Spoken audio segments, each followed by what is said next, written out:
It's estimated that of the around 630,000 people that are reported missing every year, around 90,000 of those people are never seen again.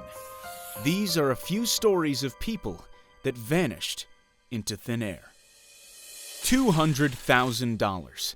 That's the amount of money one man vanished into thin air with in 1971. The most amount of money any hijacker has ever successfully stolen. It all started on Wednesday, November 24th, 1971.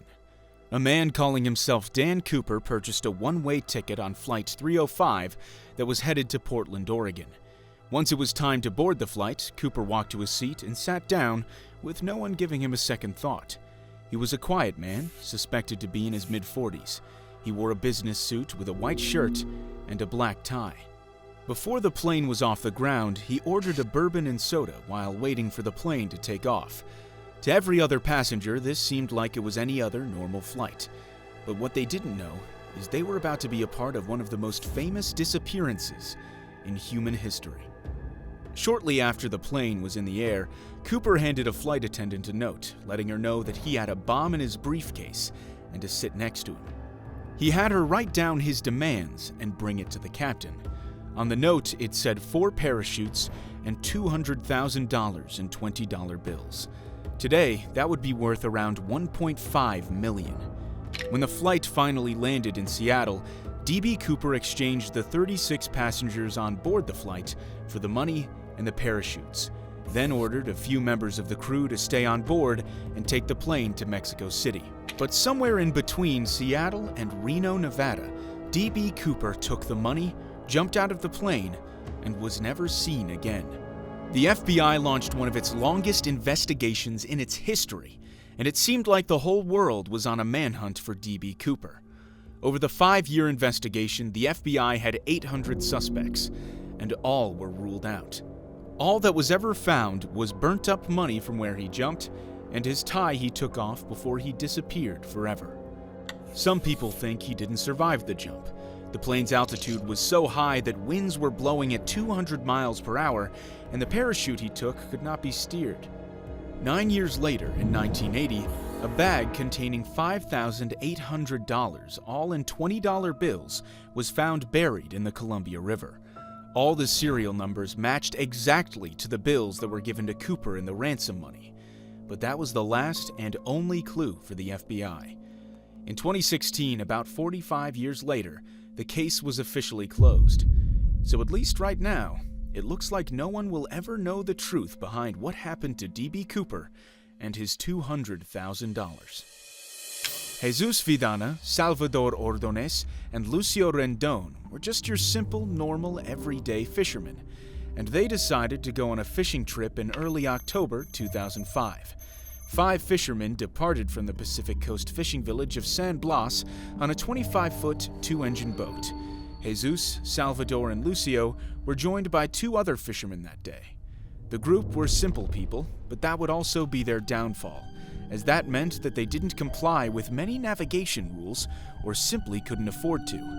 It doesn't help that the authorities in the area didn't enforce these rules either. These trips were necessary for these men because it was how they would provide for their families, even if the trips were dangerous. There wasn't a single radio or cell phone on board their ship either, and even with no safety equipment, the group of fishermen set out to sea. They had done this trip so many times. What could possibly go wrong? But all it takes is one engine failure for them to get lost at sea. Very early in the trip, one of the engines broke down and ran out of fuel. Without any power resources, the ocean's currents carried the boat farther and farther out to sea. The 2 other men with Jesus, Salvador, and Lucio passed away while on board the ship. Instead of eating them, the survivors decided to throw them into the ocean rather than use them as food. Jesus, Salvador, and Lucio had to eat whatever they could, so their diet consisted of raw seagulls, ducks, and fish. They made a makeshift fishing rod out of broken engine parts to survive. They didn't have any way of cooking their food and had to drink rainwater to survive. Luckily, it rained almost every day they were lost at sea, but with so much rain, They also had to scoop out excess water from the boat because it almost sank multiple times. The survivors would take shifts watching for rescue boats while the other two slept. Jesus said that this task caused tension in the group, but they knew it was necessary for their survival. They took turns reading from their only possession on board, a beaten-up and torn Bible. To protect themselves from the sun, they covered themselves with the only blankets they had, sunburned, dehydrated, starving, and losing hope. They saw ships constantly pass by, but sometimes would go several months without seeing one. Days felt like weeks, weeks felt like months, and they lost all track of time.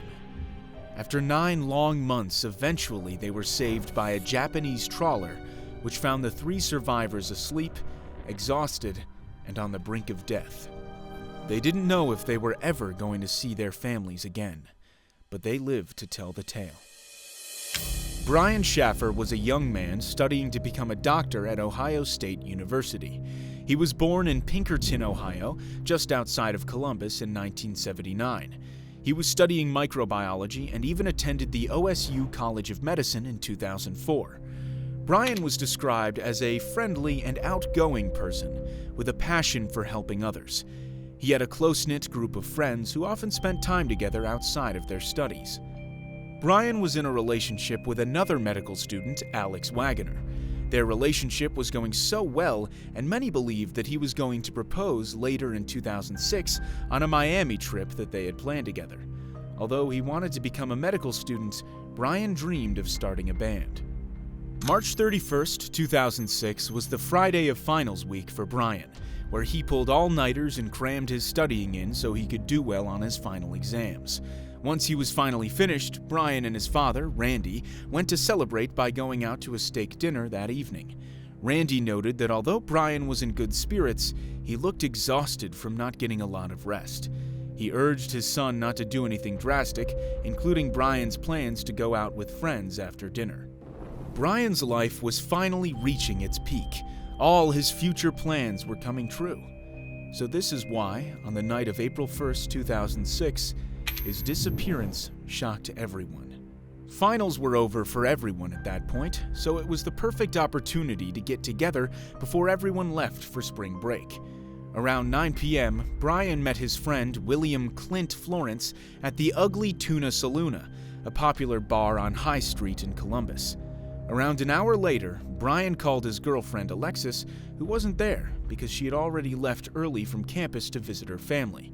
Brian and Clint continued to bar hop all throughout the Arena District in Columbus, and it's said that they had at least one shot at each bar. After midnight that night, Brian and Clint met up with Meredith Reed, who was a friend of Clint. She gave them both a ride back to the Ugly Tuna Saloona for a final round of drinks, the same bar where Brian started his night. Surveillance footage from the bar showed Brian entering with his friends, but he was never seen leaving. This was the last time Brian was ever seen again. There are only 2 entry and exit doors from the bar, the front entrance and a back service door only used by employees.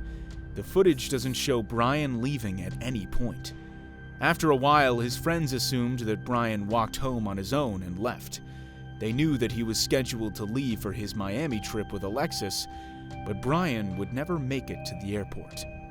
After Brian failed to return home or contact anyone, his friends and family became concerned. They reported him missing, and the manhunt for him began. The police conducted extensive searches of the area around the bar and questioned witnesses who were at the establishment that night. Despite their efforts, Brian remained missing. As the days turned into weeks and months, the mystery of Brian's disappearance only deepened. His family and friends were left grappling with the uncertainty of not knowing what had happened to him. Multiple theories emerged, including the possibility that Brian had met with foul play or that he had chosen to disappear voluntarily. The case gained national attention, with media outlets covering the story and spreading awareness in the hopes of finding answers. Despite numerous leads and tips from the public, none led to Brian being found. His disappearance became one of the most famous and talked about cases in Ohio's history. Over the years, Brian's family and friends have continued to search for him, holding vigils and raising awareness about his case. They remain hopeful that one day they will receive answers and closure. Until answers are found, the mystery of what happened to Brian Schaffer will continue to haunt those who knew him. Ben McDaniel was a regular at his local dive shop at Vortex Spring, which was just north of Ponce de Leon, Florida. He was going through a lot in his life at the time: a going divorce, a construction business failure, and the death of his younger brother 2 years earlier. He owed almost $50,000 in taxes, so he went to live with his parents to help save some money during this hard time. They knew he was going through a lot, so they offered to help him out financially. Growing up, he was an experienced diver and was a regular at the spring. He was exploring the caves in the area, even though he didn't have the proper certification. He was diving since he was 15, practicing in the family pool. After about 4 months, Ben seemed optimistic, at least according to his girlfriend Emily. He was telling her and his parents about how he wanted to explore the cave by Vortex Spring even further, and he had his eye on finally getting his certification. On the weekend of August 14th, he left a letter behind to his parents, saying thank you for helping him out, and he promised to look after them when he was older. But this would be the last thing they ever heard from Ben. On August 18th, 2010, Ben would go to Vortex Spring for a dive. Divers in the area watched him around the cave entrance and later reported that it looked like he was planning something. When Ben returned to the shop, he filled his tanks, and many noted that he spent the rest of the afternoon testing equipment and writing notes in his log. On August 20th, 2010, the tale of Ben McDaniel took a chilling turn. He parked his pickup truck outside his local dive shop. The employees thought nothing of it and saw Ben go along his way. That night, when they were closing up, nothing was out of the ordinary. The next day, the shop opened like normal and closed like normal. 2 days after Ben had gone down to dive, the employees realized his pickup was still parked in their lot, unmoved. Once they determined that no one had seen Ben, they called the Holmes County Sheriff's Office. Authorities found Ben's wallet, phone, and other personal items in his truck, suggesting he intended on returning. They found his dog starving because it hadn't eaten for 2 days. Immediately, search and rescue workers dove into action, trying to locate Ben, or possibly Ben's body. Experienced divers looked all over the cave in every corner to see if there was any sign of Ben. It was tough to explore that cave, even for experienced divers, and suspected Ben may have panicked and not made it out. One diver said they nearly died during the search. Many went into the cave to look for him, but no one found him. Some divers did eventually find his equipment. 2 tanks that they knew belonged to Ben were found near the entrance of the cave.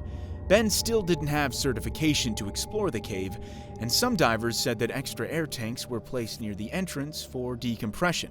The tanks didn't have the specialized gas mix that is required to dive at depth, and Ben would have known this if he was researching cave diving. For many years, divers searched and searched, but there was never a sign of Ben McDaniel. His family still believes Ben's body could be out there somewhere. The state of Florida issued the family a death certificate in 2013, and the note he left them would be the last thing he ever said to them. On the night of May 26, 2009, Tracy went through her usual motions when the Magic were in town. She always went to her favorite local bars, including the Florida Tap Room. She was last seen leaving the bar with another Ocoee resident, James Hadaway. She had driven her yellow Chevrolet Cobalt that night, but the vehicle was found abandoned on Wednesday, May 27th. Hadaway became the #1 suspect in the case for Tracy, and James was already serving a life sentence for a violent attack. And just like that, Tracy was nowhere to be found. Surveillance footage from the bar would help prove that Tracy was at the bar and seen last with James. Investigators jumped into action quickly, trying to find anything that would give them any clues. The Orlando Police Department worked tirelessly to look for Tracy and passed some work over to Ocoee Police Department when their trail kept going cold over and over again. All eyes were on James Hadaway. as he was supposedly the last person who saw her alive. Orlando PD paid James a visit right away, and he claimed that he met Tracy at the bar and that he just wanted to spend time with her, but she left around 2 a.m. No formal charges were issued, but the police did manage to think it was strange for Tracy's car to be so close to James's house. Once Orlando PD realized that Tracy was seen outside of their jurisdiction, that's when they handed the reins to Ocoee Police Department. Ocoee PD brought in James for questioning almost immediately, and they issued him a polygraph test, which he failed. The investigators from Ocoee tried using bloodhounds near Tracy's car, but couldn't find anything. They found some DNA in the back seat of the car, but the results came back inconclusive. They looked through Tracy and James's phone records, and they found out that a cell phone tower pinged James's phone on his way home that night.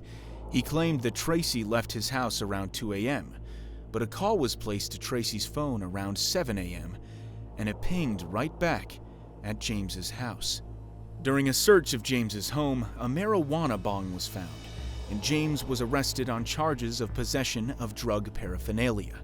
They searched his internet history, and it showed James searching for ways to unalive himself when he realized the police were going to show up with a search warrant.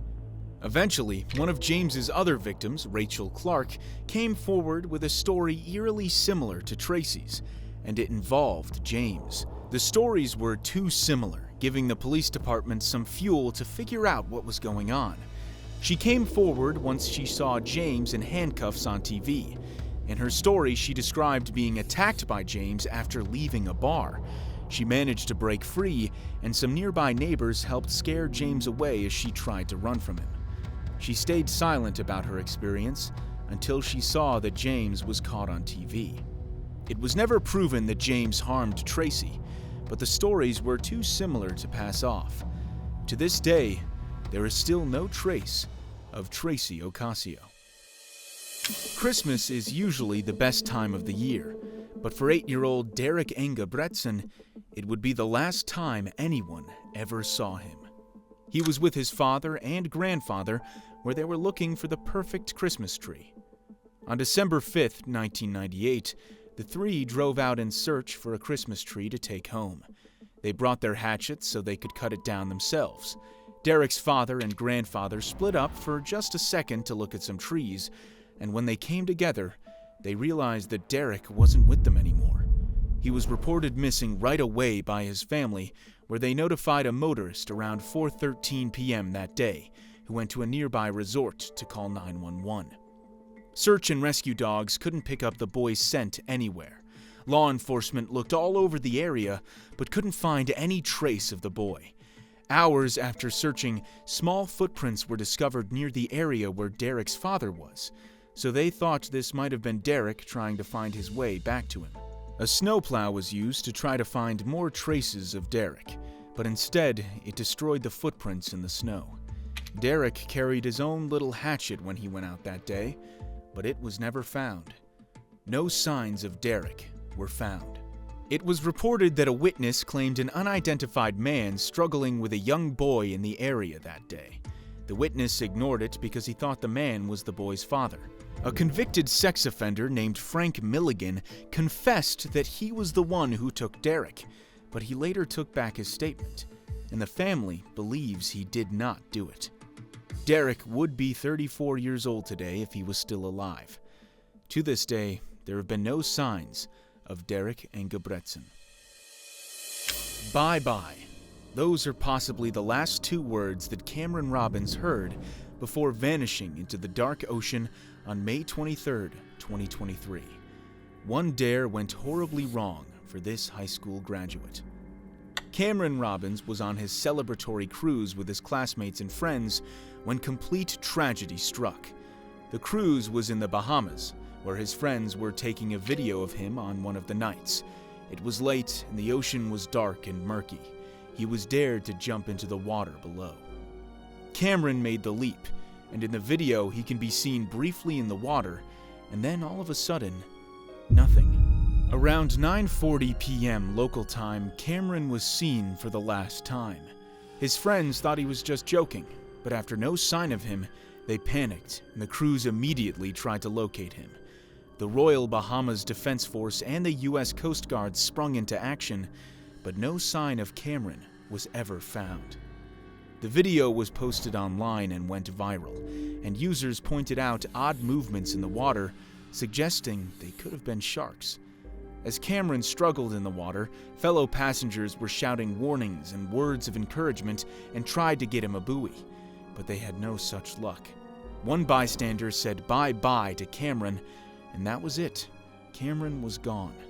They searched and searched, but in the pitch black, he vanished.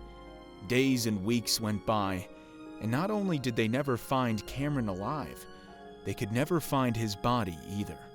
Some people think it was sharks, others think he drowned. But to this day, his body is still missing, and Cameron's family is in disbelief that they lost him in the blink of an eye.